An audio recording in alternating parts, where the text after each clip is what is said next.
G'day guys, welcome back to True Eagle. I thought I would do a video today summarising all the little trade situations we got going on. This comes in light of an episode of Gettable where there is a good summary of everything that's going on and a couple of little tidbit updates. So just to make it clear, I'm not going to talk about Chad Warner as such in this video. If you haven't seen it, I've done a video exploring that possibility. Obviously, Will Schofield kind of dropped it on his podcast. We'll wait and see. For the purposes of this, let's just talk about the stuff that we kind of have much more of a concrete idea that it's real, and we'll just talk about what we know. So, number of new names as well that are worth considering here, and like I said, a couple of updates as to the way we might get deals done. So let's just crack straight into it, I'd say. Tom Barrass, we know this deal's happening.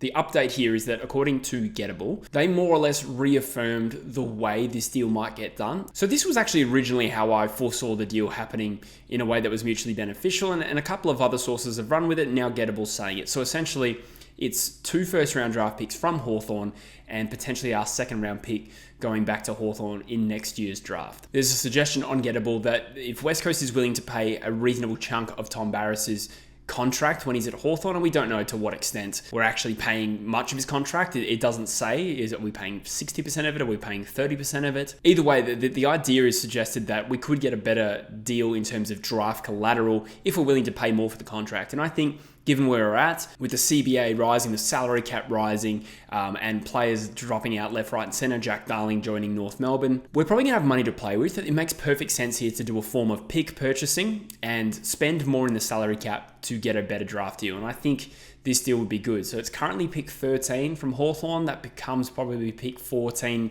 if Josh Battle's compensation pick is band 1. That would push us back a pick, and then there's some academy picks. So on the night, maybe we pick it around pick 17. But in terms of the open pool, the open talent pool that we have access to, it's essentially pick 14. It also gives us 2 picks in the first round of next year's draft, and a little bit of a gamble on that in terms of, if we finish last and Hawthorn win the flag next year, well, there's only a 1 pick upgrade. We essentially just traded pick 19 to pick 18, but a couple of things to bear in mind there. It gets us ahead of any potential free agency compensation picks next year, and there's quite a few players that are big name players that are free agents next year. So that's helpful, and that's worst case scenario. That's if we win the spoon and Hawthorn win the flag, which probably is unlikely, but not beyond the realms of possibility by any stretch of the imagination. And you imagine, let's say Chad Warner, who I did say I wasn't going to talk about in this video, but let's just say there's no real prospect of getting him this year. Well, in 12 months time, we're still going to, really want to put ourselves in the best position. So upgrading our second round pick to another first round pick in next year's draft could help us get Chad Warner in 12 months time. So let's talk about Liam Baker now. We do have a little bit of an update here, a very minor one.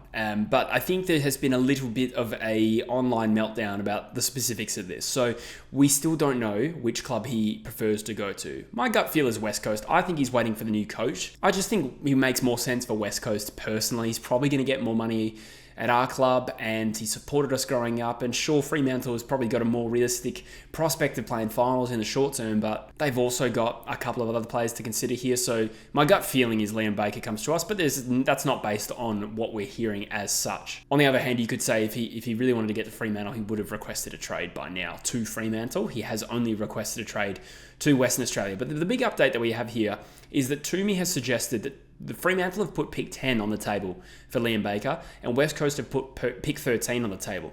To be clear, that's pick 13 from Hawthorn, so you'd imagine that the Hawthorn deal has to happen first with Tom Barrass before this deal actually gets done during trade week. So pick 13 for Liam Baker, how do we feel about that? The first thing I'll say is that I watched the actual episode of Gettable, and Toomey says, I'd imagine West Coast put pick 13 on the table. He did make it sound like Fremantle have offered pick 10, so I'm not too sure about that because, dare I say it, I just think pick 10 from Fremantle is a little bit generous for Liam Baker, particularly if they hold pick 16 or whatever it is from Port Adelaide at the moment. So that part is curious. So perhaps he's extrapolating that on that logic and saying, well, West Coast must offer pick 13.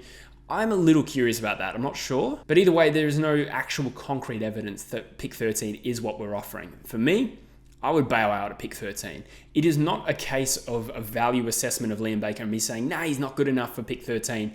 It's not about that. The analogy that I would use is like, let's say you go looking for a washing machine, and there's a washing machine there for $500. The washing machine might be worth $500, but maybe I'd rather spend $200 on a lesser washing machine and spend the other $300 on a fridge, which I also don't have yet. So that's what I mean when I say that pick 13 is not necessarily like massive overs for Liam Baker, probably a little bit overs considering the strength of this draft. But as for where we're at, I think West Coast shouldn't trade out of the top 15 of this year's draft. They say that that top 15, on the one hand, is fairly even.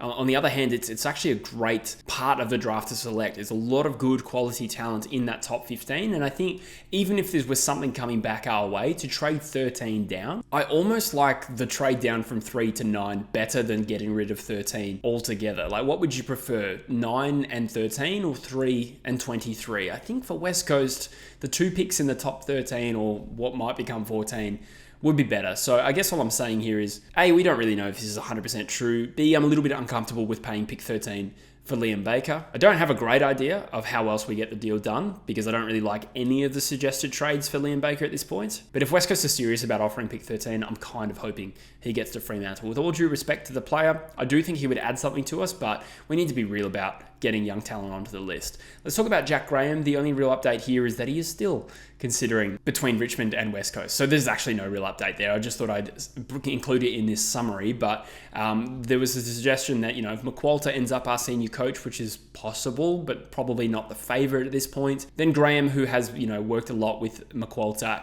as a coach at Richmond, would be more willing to come to West Coast. But it was suggested by Beveridge, and the way he phrased it was, if McQualter misses out on the job, then it becomes 50-50. So there's still a distinct possibility that Jack Graham ends up at West Coast. To what extent it relies on the coach, I have no idea. And I don't really know why he would still be making up his mind if it didn't rely on the coach. We've talked about Jack Darling a little bit. I don't know if I've actually made a video discussing Jack Darling since his request was formalised. I actually don't remember. Either way, I think I've said everything I needed to say on that. We're probably going to get pick 64 back. We may or may not use that come the actual time of the draft. This just frees up our best 22 a little bit to pick some tools in front of him, or instead of him rather. And, probably a little bit of salary cap relief, which we can use next year, because we're 100% getting Chad Warner, of course. Josh Rothen, there was a bit of an update on him as well. Just a link to Essendon. This is not the first time I've seen this, but Gettable actually verbalised it. So that might rely on Jaden Laverde, whether he stays at Essendon next year. Either way, I don't think there's any chance Rothen is playing at West Coast next year. I suppose the part to clarify here is that I don't think any contract he gets is going to be large enough to generate a compensation pick, particularly if we also sign Jack Graham as a free agent, because free agency compensation looks at the net in and out of a team through free agency that trade period. So for instance, Hawthorn got a band 1 compensation for Lance Franklin back in 2013, which ended up being pick 19, but they got the top level of compensation. Had they in turn also signed a massive A-grade free agency talent with the same level of contract, they would have received 0 because of the net in and out of free agency.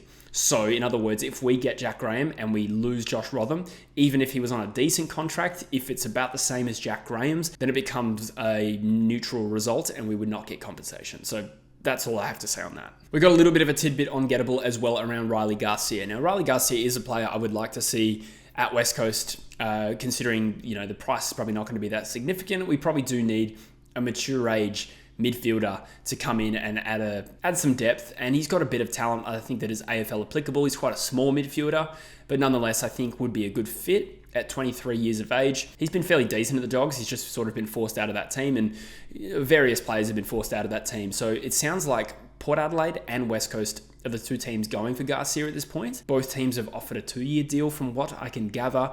I kind of like the idea of this. However, I'm also going to talk about some other options we have this trade period that we're not necessarily linked to. And I just want to say that, you can probably get a Garcia, but do we get Garcia and Jack Graham and Jack Carroll and Devin Robertson? There's only so many of these we actually need. So it's going to be a case of if one happens, the others may be irrelevant. If we sign Jack Graham, do we also go Garcia?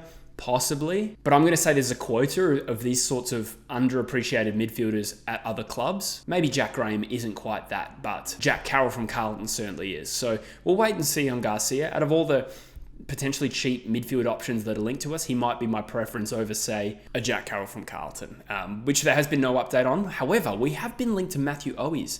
So Matt Owies is out of contract at Carlton, been told to explore his options. As far as I can tell, I've done a bit of a deep dive.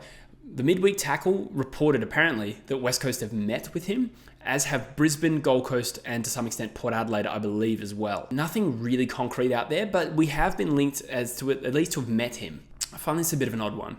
So if I was going to make the case for Matthew Owies, he kicked 30-odd goals last year in a team that finished 8th in the end, wasn't it? He's decent. He's a decent small forward, and I am a little bit surprised Carlton are not trying to keep him. Is he right for us? Well, he's in the right age bracket. What he adds to us that we don't have is we do have a lot of small forwards, right? We have Noah Long, Brockman, Liam Ryan, Jamie Cripps, some other medium forward types who want to give games to, Marek, Hutchinson, Tyrell Dewar came on late in the season. What he adds that those guys don't is he actually attacks the goal face a little bit more. He does kick more goals. A lot of those players that I just named are better up the field. So there is a distinction there between Matthew Owies as a player versus some of the other small forwards we got. Even Locke Rawlinson is a bit more of a busy ground level pressure forward from what I can tell than a genuine goal kicker. So Owies is a little bit more prolific in that sense. But is he right for us? I mean, considering the cost, I don't think that trading out of this draft, and I don't know what it would cost, like a second rounder, would pick 23 be right for Owies? We don't hold a third rounder. Anything less than 23 probably seems a little bit light unless you're capitalizing on Carlton's position of weakness here. If it's a salary cap issue, we could capitalize. This is all assuming this actually happens, right? I'm just exploring the pros and cons of going for a Matthew Owies. So for me, it's a little bit of a do not touch. I think we leave this one. I'm intrigued to see that we actually, having a dip. I would have thought, top 25 draft picks, probably a bit more valuable to us at this current point in time. Bit more noise on Tom Cleary. That one bobbed up maybe a month ago, died away a little bit. It's going to be a pretty low profile trade, but there obviously is a suggestion. We lose Barris, we bring in an experienced key defender from Port Adelaide who hasn't cracked a game in some time from memory. This would pretty much just cost us a list spot. I'd probably be kind of relieved if we add a mature key back. I do want to draft one primarily though, but maybe an experienced one wouldn't be the worst. It all comes down to how many list spots we have. We'll talk about a few players that we haven't been linked to that I want to explore in this video. So first of all, Jack Martin. Okay, I just want to also put a massive do not touch on him. 29, injury prone, had a medical at Fremantle, probably going to end up at Geelong, but I thought I would touch on it and say just completely wrong for our list profile considering he's injury prone and probably doesn't really improve us in my personal opinion. There's Dev Robertson. This one is going to keep bubbling away a little bit, certainly on online discourse amongst Eagles fans. A player that we went for last year decided to recommit to Brisbane, and unfortunately that gamble didn't play off. I don't think he's played since round 3, not playing in the grand final. So for him it was a choice between joining West Coast and getting some opportunity or staying loyal to the Brisbane Lions. Now, there's no suggestion that he's actually leaving, but you'd have to think he's probably at least reconsidering that decision with a year left on his contract, with Levi Ashcroft coming through in the draft with Sam Marshall, Will Ashcroft back into the team but didn't play in the grand final like Dev did. I think there's a chance West Coast could, in theory, convince him to come over, and I think there's a chance that Brisbane give him up cheap, considering it would probably be helping them out. However, I will double down on this and say he's probably on that level of talent as, maybe a Jack Carroll or Riley Garcia. My preference here is probably Garcia. Dev Robertson could come in and be a decent transition player. I don't see him as being a big part of our future premiership team. So for me, it's a Robertson or a Garcia. And I think there's diminishing returns on getting too many of these same sorts of midfielders to build depth. Let's just pick one and be happy with that. A little bit on Matthew Kennedy and Lewis Young. Again, no links to West Coast here, but Matthew Kennedy has been, again, told to explore his options, as has Lewis Young. Matthew Kennedy is an inside midfielder, played a little bit out of position at Carlton, certainly out of favour, wants to play as an inside midfielder, and I believe does actually want to stay in Victoria. But again, of every name I just mentioned there, of any inside mid, Matthew Kennedy, in my opinion, is the best one. It probably would cost us something, though. I'm not too sure what. It's a little bit hard to gauge. I think on ability, pick 23, yes. But the fact that he's out of favour and playing out of position, in theory, gives West Coast some leverage there. Carlton probably also, in theory, wanting to let him go. So that muddies the water a little bit around negotiating power and what it's likely to cost, which is an important part of this analysis. And I'd say that I'd be happy to see Matthew Kennedy in West Coast colours because I think he would be genuinely best 22 and stylistically as that real grunt inside midfielder adds something we do lack and could be good enough to be in the team in 4 or 5 years from now. However, we're not linked to him at this stage. I'm just saying I would be happy if we were at least asking the question. And then there's Lewis Young, a key back. So the reason I like this one, again, not linked to him, but I would be happy to hear that we're asking the question if we were, because he is a young key back. Now, we desperately need depth in this position. Would I prefer him to a Tom Cleary? Well, he's significantly younger than Tom Cleary, so there's that benefit. And I think good enough to be a good AFL level it may be depth option if not playing absolutely every week. But, Will Schofield was kind of like that. He ended up being a premiership player, but he says himself he was one of the most dropped players in AFL history. He could form an important part of a squad, Lewis Young. That's my talent assessment of him. We do need key backs. I would hope that we ask the question here, but again, it can be hard to prize these guys out of Victoria. Maybe North Melbourne, who also have a similar need, would be asking the question too. But those are my thoughts on a couple of players out of contract at Carlton. In fact, I've mentioned 4 or 5 in this video from Carlton specifically. So there you have it, guys. That is a trade update based on what we've heard and a whole dash of opinion in there towards the end of the video as well. So let me know in the comments what you think, Eagles fans, or if you're not an Eagles fan, by all means keep contributing to the channel. You're welcome here. I appreciate you all, and I'll see you in the next one. Cheers.